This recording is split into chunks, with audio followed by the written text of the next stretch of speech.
പ്രേക്ഷകരെ, ട്രൂവിഷൻ പ്രാദേശിക ന്യൂസിലേക്ക് സ്വാഗതം. ആദ്യം പ്രധാന വാർത്തകൾ. വടകര കരിമ്പനത്തോട്ടത്തിലെ ഒഴുക്ക് നിലച്ചതോടെ പ്രദേശവാസികൾ വീണ്ടും ദുരിതത്തിൽ. നിലവിൽ മാലിന്യം നിറഞ്ഞ് കറുപ്പു നിറത്തിലാണ് തോട്ടിലെ ജലമുള്ളത്.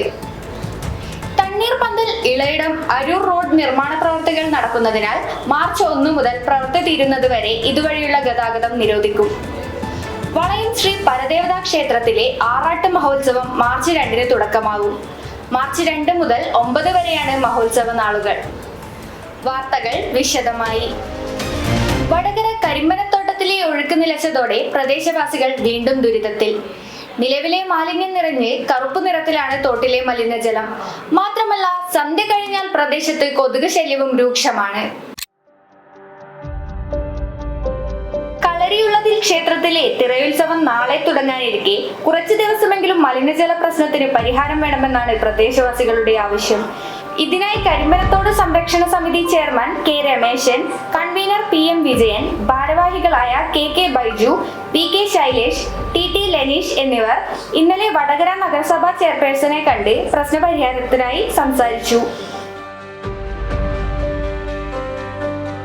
കരിമ്പനപ്പാലത്ത് KTDCക്ക് മുൻവശം ദേശീയപാതയുടെ പാലം പണിക്ക് വേണ്ടി തോട് മണ്ണിട്ട് നികത്തിയത് നീക്കി വെള്ളമൊഴുക്ക് സുഗമമാക്കുക, കളരിയുള്ളതിൽ ക്ഷേത്രോത്സവം കഴിയും വരെ തോട്ടിലേക്ക് മലിനജലം ഒഴുക്കാതിരിക്കാൻ തടയണ കെട്ടുക, അടച്ച കുട്ട്യാമി ചീപ്പ് തുറന്ന് മലിനജലം ഒഴുകിപ്പോകാനും വേലിയേറ്റ സമയത്ത് നല്ല വെള്ളം കയറാനും മാർഗമുണ്ടാക്കുക എന്നിവയായിരുന്നു പ്രധാനമായും ഉന്നയിച്ച ആവശ്യം. വടകരയിലെ പ്രധാനപ്പെട്ട ഉത്സവങ്ങളിലൊന്നായ കളരിയുള്ളതിൽ ക്ഷേത്രത്തിലേക്ക് പ്രദേശവാസികളുടെ ബന്ധുക്കൾ എത്തുമ്പോൾ വീട്ടിൽ നിന്നും ഭക്ഷണമോ മറ്റും കഴിക്കാൻ പറ്റാത്ത അത്ര ദുർഗന്ധമാണുള്ളത്. സംരക്ഷണ സമിതിയുടെ പരാതിയെ തുടർന്ന് ഇന്നലെ തന്നെ ചെയർപേഴ്സൺ പ്രശ്നം പരിഹരിക്കാൻ നിർദ്ദേശം നൽകി. ഇതിന്റെ ഭാഗമായി നഗരസഭാ വൈസ് ചെയർമാൻ PK സതീശൻ, ആരോഗ്യ standing committee chairperson AP Prajitha, councillor TK Prabhakaran, ward councillor KM Shiny ഉൾപ്പെടെയുള്ളവർ സ്ഥലം സന്ദർശിച്ചു. ചില ഹോട്ടലുകളിൽ നിന്ന് മലിനജലം ഒഴുക്കുന്നതായും ദേശീയപാതയിലെ നിർമ്മാണ പ്രവൃത്തിയോടനുബന്ധിച്ച് വെള്ളം ഒഴുകിപ്പോകുന്നതിന് തടസ്സം നേരിട്ടതായും ശ്രദ്ധയിൽപ്പെട്ടു. ഇതേ തുടർന്ന് പ്രശ്നം പരിഹരിക്കുന്നതിനാവശ്യമായ നടപടികൾ കൈക്കൊള്ളണമെന്ന് നഗരസഭാ clean city manager KP Rameshan, national highway authority engineer എന്നിവർക്ക് നഗരസഭ നിർദ്ദേശം നൽകിയതായും PK സതീശൻ അറിയിച്ചു. ഇതിന്റെ ഭാഗമായി ഇന്നലെ തന്നെ മലിനജലം ഒഴുകിയെത്തുന്ന ഭാഗങ്ങളിൽ 2 ലോഡ് മണ്ണിട്ടു. ഇന്ന് 10 മണിക്ക് ശേഷം കുറച്ചു ഭാഗങ്ങളിൽ കൂടി മണ്ണിടും. തണ്ണീർപന്തൽ ഇളയിടം അരൂർ റോഡിൽ നിർമ്മാണ പ്രവൃത്തികൾ നടക്കുന്നതിനാൽ മാർച്ച് 1 മുതൽ പ്രവൃത്തി തീരുന്നതുവരെ ഇതുവഴിയുള്ള ഗതാഗതം പൂർണ്ണമായും നിരോധിച്ചതായി എക്സിക്യൂട്ടീവ് എഞ്ചിനീയർ അറിയിച്ചു. അരൂരിൽ നിന്നും തണ്ണീർപന്തൽ ഭാഗത്തേക്ക് പോകുന്ന വാഹനങ്ങൾ കൈരളി സ്റ്റോപ്പ്, കല്ലാച്ചി റോഡ്, മറ്റത്തുമുക്ക്, ചുഴലി, കല്ലാച്ചി വഴിയും അരൂരിൽ നിന്നും ആയിഞ്ചേരി ഭാഗത്തേക്ക് പോകുന്ന വാഹനങ്ങൾ ഭജനമഠം, പിരകിൽക്കാട് കുന്ന് വഴിയും തിരിഞ്ഞു പോകണം.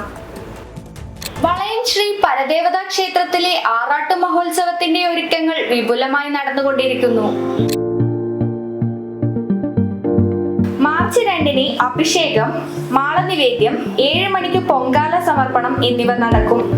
മാർച്ച് 3 ഗണപതി ഹോമം, അന്നദാനം, ദീപാരാധന, ഭഗവതി സേവ, സർപ്പബലി, അത്താഴപൂജ, തുടർന്ന് നടയടക്കൽ എന്നിവ നടക്കും. മാർച്ച് 4 ആറാട്ട് മഹോത്സവം കൊടിയേറും.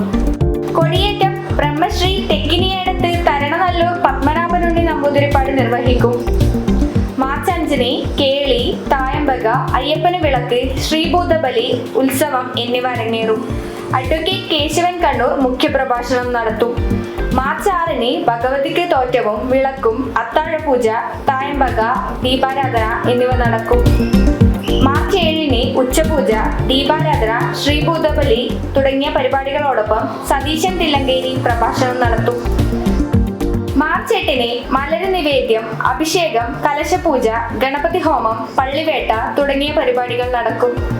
സമാപന ദിവസമായ മാർച്ച് 9 അഭിഷേകം, മലര് നിവേദ്യം, ഗണപതി ഹോമം, ആറാട്ട് സദ്യ എന്നിവയോടുകൂടി ആറാട്ട് ഉത്സവ ആഘോഷങ്ങൾ സമാപിക്കും. മാർച്ച് 3 മുതൽ 9 വരെ എല്ലാ ദിവസവും പ്രസാദ ഊട്ട് ഉണ്ടായിരിക്കുന്നതാണ്. ഇന്നത്തെ വാർത്താ പകൽ ഇവിടെ പൂർണ്ണമായിരിക്കുന്നു. എല്ലാ പ്രേക്ഷകർക്കും നന്ദി, നമസ്കാരം.